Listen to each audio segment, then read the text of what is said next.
Pourquoi cet échec est-il ici? La voix de ma mère tranche à travers le faste du grand salon comme une lame tranchante, calculée, faite pour blesser. Les murmures s'interrompent. Les verres de champagne suspendus en l'air.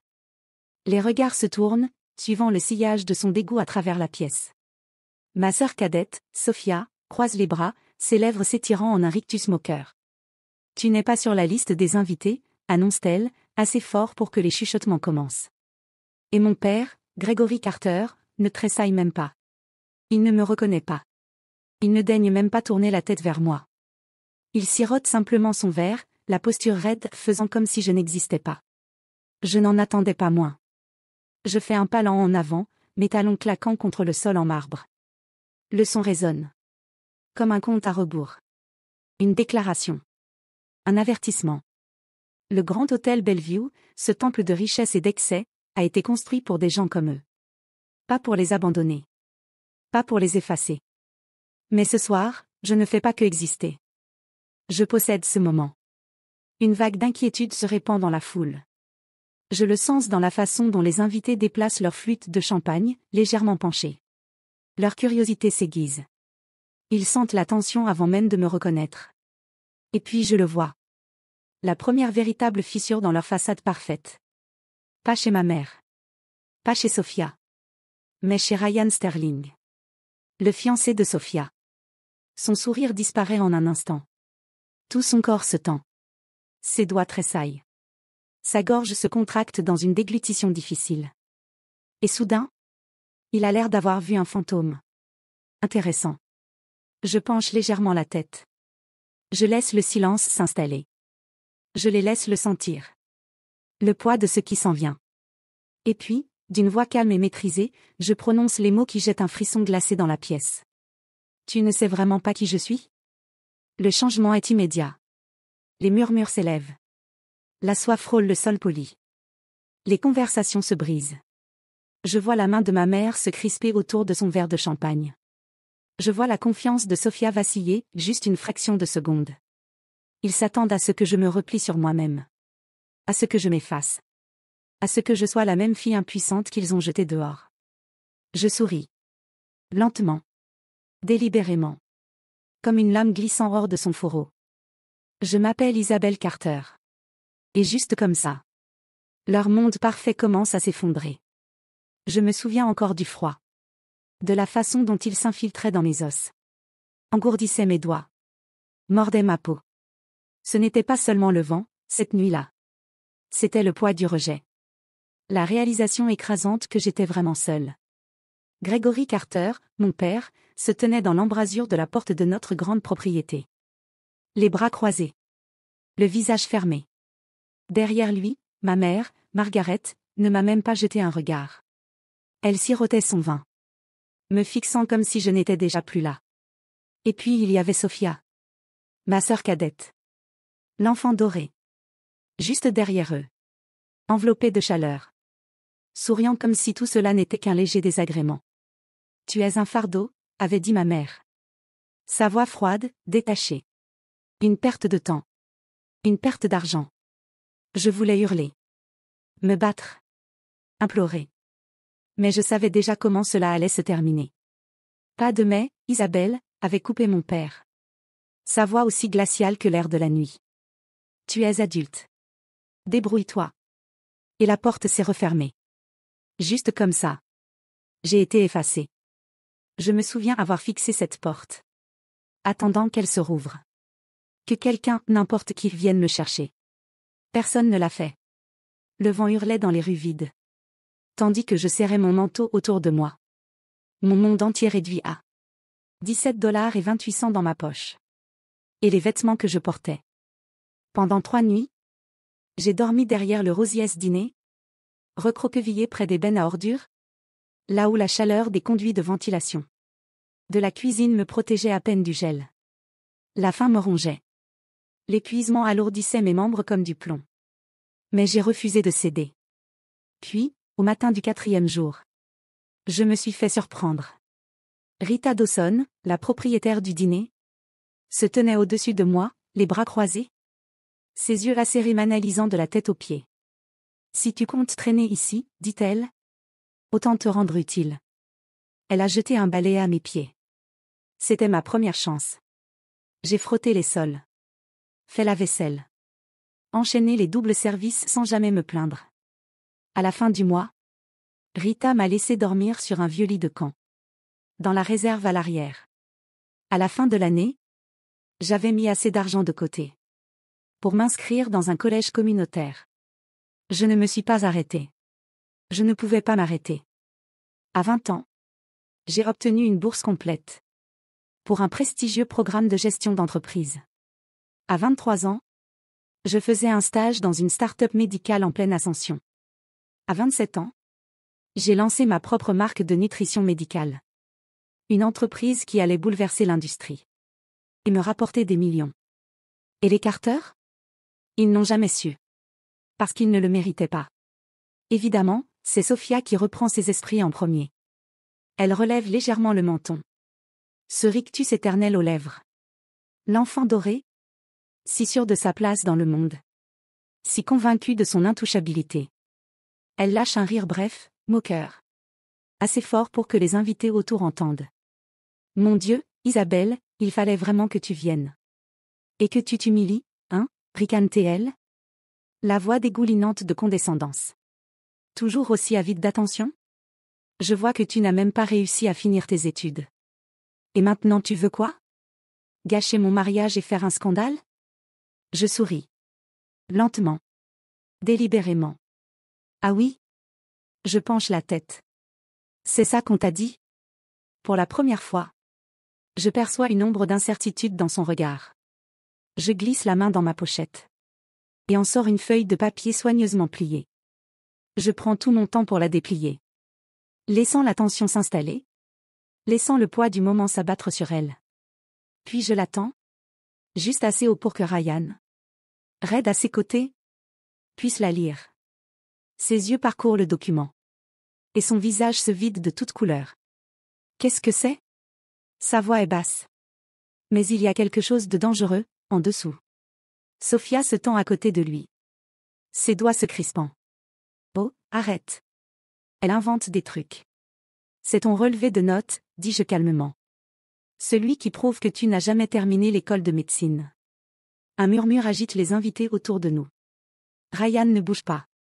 Il fixe le document. Comme s'il n'arrivait pas à croire ce qu'il lit. Sa mâchoire se contracte. Ses doigts se crispent le long de son corps. Il sait que c'est vrai. Les yeux de Sophia vont de lui à moi. La panique commence à teinter son expression. Puis elle rit. Pas un rire nerveux. Non. Un rire bruyant, théâtral. Elle renverse la tête en arrière. Comme si c'était la chose la plus drôle qu'elle ait jamais entendue. C'est pathétique, raille-t-elle, en secouant la tête. Tu débarques ici avec un faux papier et tu crois que tu peux gâcher mon mariage? Franchement, Isabelle, je devrais me sentir flattée. Je veux dire. C'est évident que tu es jalouse. Regarde-moi. Regarde ma vie. J'ai tout ce que tu n'as pas. Un fiancé à succès, une famille aimante. Un avenir dont tu ne peux que rêver. Je ne réagis pas. À la place, je m'avance d'un pas. Ma voix calme, mesurée. Si je suis si insignifiante, je murmure. Pourquoi as-tu l'air si nerveuse? Son sourire se fige. Juste une fraction de seconde. Mais je le vois. Ryan le voit aussi. Sa prise se resserre autour du document.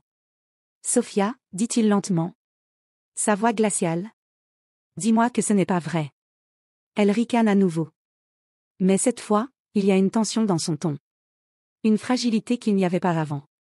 Oh, mon Dieu, Ryan, tu es en train de la croire? Tu sais comment elle est. Elle déforme tout. Elle ment. Juste pour se donner de l'importance. Des mensonges, j'interviens doucement. Intéressant. Parce que j'en ai d'autres. La tension dans la salle change. Aiguë, électrique. Margaret s'avance maintenant. Toujours la stratège. Toujours la matriarche froide et calculatrice. Assez de ces absurdités, dit-elle d'une voix sèche. Je ne te laisserai pas ruiner le mariage de ta sœur avec ces accusations ridicules. Je me tourne vers elle, soutenant son regard sans ciller. Oh, Margaret, je dis. Souriant à peine. Tu devrais mieux savoir que quiconque. Que je ne fais pas d'accusation. Je présente des faits. Et puis je lâche la bombe suivante. Et si on parlait de l'affaire de fraude financière? Contre la clinique Carter? Silence de mort. Gregory Carter, mon père. L'homme qui s'est tenu sur le pas de la porte. Toutes ces années plus tôt. Et m'a jeté dehors. Serait dit. Sa mâchoire se crispe. Je replonge la main dans ma pochette. Cette fois pour en sortir une clé USB noire et élégante. Je la fais tourner entre mes doigts. Observant l'instant où la prise de conscience s'allume dans ses yeux. J'ai des relevés bancaires, je poursuis. Ma voix légère, presque désinvolte. Des emails. Des documents juridiques. Des preuves que votre petite clinique familiale commet des fraudes à l'assurance. Depuis des années. Sophia inspire brusquement. Margaret resserre les doigts autour du pied. De sa flûte de champagne. Gregory, il blêmit. Les murmures parmi les invités s'amplifient. Les chuchotements se muent en sursauts étouffés. C'est absurde, finit par dire Gregory. Sa voix basse, contrôlée. Tu ne sais pas de quoi tu parles. Je m'avance d'un pas lent. Et je baisse le ton. Juste assez pour que lui seul m'entende. Tu ne pensais pas que quelqu'un finirait par le découvrir, pas vrai? Il tressaille. Pour la première fois de ma vie. Gregory Carter a l'air effrayé. Dr Manning s'avance à son tour. Le visage rouge de fureur. Les poings serrés le long du corps. Le directeur d'hôpital d'ordinaire si posé et distingué. Ressemble maintenant à un homme. Qui vient de réaliser. Qu'on s'est moqué de lui. Sa voix fend le silence figé. Comme une lame. Vous m'avez dit qu'elle avait son diplôme, dit-il. Le regard perçant braqué sur Gregory. Vous avez plaidé pour elle. Vous m'avez garanti que ses qualifications étaient valides. Margaret, toujours maîtresse de l'illusion. Redresse les épaules. Forçant un sourire. Qui n'atteint pas ses yeux. Dr Manning, il s'agit d'un malentendu. Quoi que ma fille ait fait, ou pas fait. Elle n'a jamais obtenu son diplôme, dis-je. D'une voix calme, assurée. Elle ne s'en est même jamais approchée. Ryan n'a pas bougé. Il fixe toujours le document dans ses mains. Les jointures blanchies. Le souffle saccadé. Enfin, il expire lentement, posément. Et se tourne vers Sophia. Sa voix est d'un calme glacial. Dis-moi que ce n'est pas vrai. Sophia ne répond pas. Le visage de Ryan se durcit. Ses doigts se referment. Autour de la bague de fiançailles à sa main. Je t'ai défendu, murmure-t-il, presque inaudible. Je t'ai fait confiance, et tout ce temps, tu étais juste. Il s'interrompt d'un rire sec, sans joie. Puis, sans dire un mot de plus. Il arrache la bague de son doigt. Et la jette à ses pieds. Le bruit métallique contre le sol en marbre est assourdissant. Sophia pousse un cri désespéré, tendant la main vers son bras. Mais Ryan recule. Le visage tordu par le dégoût. Ne me touche pas, lâche-t-il. La voix pleine d'une trahison à vif. Les yeux de Margaret s'écarquillent. Et elle se précipite vers lui. Sa voix tombant dans un ton suppliant. Teintée de cette manipulation qu'elle maîtrise depuis des années. Ryan, mon chéri, soyons raisonnables. Toi et Sophia êtes faits l'un pour l'autre. Quelques erreurs ne changent rien à cela. Ryan secoue la tête. Une expression de quelque chose. De dangereusement proche du regret. Dans le regard. Vous ne comprenez pas, n'est-ce pas? Ce n'est pas juste une erreur. C'est tout. Chaque mot. Chaque mensonge. Chaque fraude. Il se tourne alors vers moi. Son regard chargé de quelque chose d'indéchiffrable. Elle avait raison. Margaret cligne des yeux, s'envoie un instant.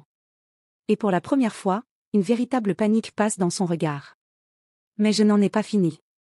J'expire lentement, délibérément. Laissant le poids du moment s'installer. Avant de lâcher la dernière bombe.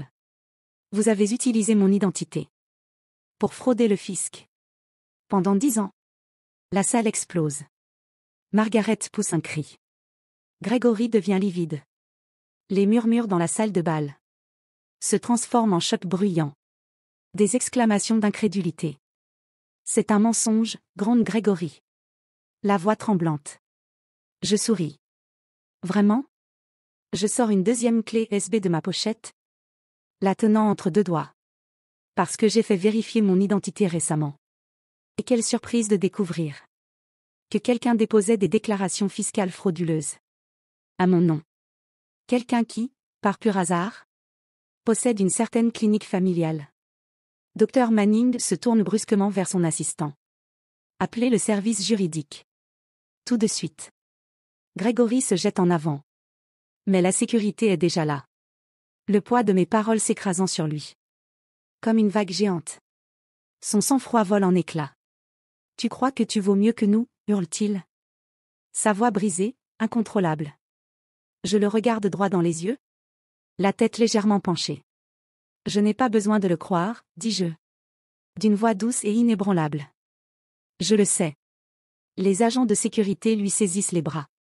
Au moment où Margaret recule d'un pas. Sa façade parfaitement maîtrisée se fissurant. La panique prenant enfin le dessus. Les invités s'éloignent à présent. Leurs regards pleins de jugement et de stupeur. Les autrefois vénérés écartés. Désormais réduits à de simples exemples à ne pas suivre. Et Sophia? Elle est à genoux, en pleurs. Sa robe de mariée parfaite s'étalant autour d'elle. En lambeaux. Je jette un dernier regard au carnage laissé derrière moi. Puis je leur tourne le dos. La salle de bal est en plein chaos. Les agents de sécurité agissent rapidement. Leur voix basse mais ferme. Alors qu'ils escortent Gregory et Margaret Carter hors de la salle, leur protestation noyée par les murmures et les regards. Les puissants, intouchables Carter, réduits à rien. Dr Manning est déjà au téléphone, veillant à ce que la licence médicale de Gregory soit révoquée. Le fisc ne tardera pas. Leur empire s'effondre. Leur richesse. Leur influence. Fini. Et Sophia. Elle est toujours à genoux. Ses sanglots étouffés contre le marbre impeccable du sol. La bague de fiançailles que Ryan a lancée à ses pieds. Brille sous la lumière du lustre. Intacte. Abandonnée. Comme elle m'a abandonnée. Il y a toutes ces années. Je jette un dernier regard. Non par nostalgie. Ni par regret. Mais parce que je veux me souvenir de cet instant. Le moment où ceux qui m'ont rejeté ont enfin dû affronter le poids de leurs actes. Le visage couvert de larmes de Sophia se lève vers moi. Sa voix tremblante chargée de détresse. Isabelle, s'il te plaît. Les mots que j'aurais tant voulu entendre, autrefois. La voix à laquelle je me serais accrochée. Mais cette fille-là.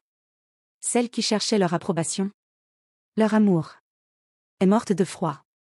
La nuit où ils ont fermé cette porte. Je penche la tête, pensive. Puis je souris, à peine. Tu ne t'es jamais soucié de moi, je murmure. La voix douce.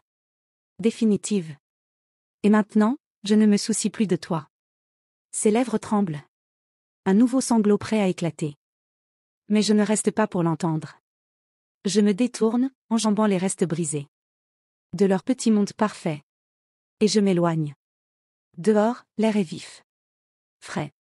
Comme une première bouffée d'oxygène après avoir échappé à un incendie. La ville bourdonne au loin. Ignorante du chaos que je viens de laisser derrière moi. Et Nathan est là. Il m'attend. Il ne dit rien, d'abord. Il me regarde simplement. Ses yeux sombres m'analysant en silence. Il ne me demande pas si ça va. Il sait déjà. À la place, il arque un sourcil. Un léger sourire au coin des lèvres. Alors, gâteau? Je cligne des yeux, surprise. Puis le rire m'échappe. Un vrai rire, libre. Celui que je n'avais pas connu depuis des années. Oui, je dis en souriant encore. Allons chercher du gâteau. Parce que la vengeance n'était pas le but. La liberté, si. Et maintenant. Je suis enfin, totalement libre.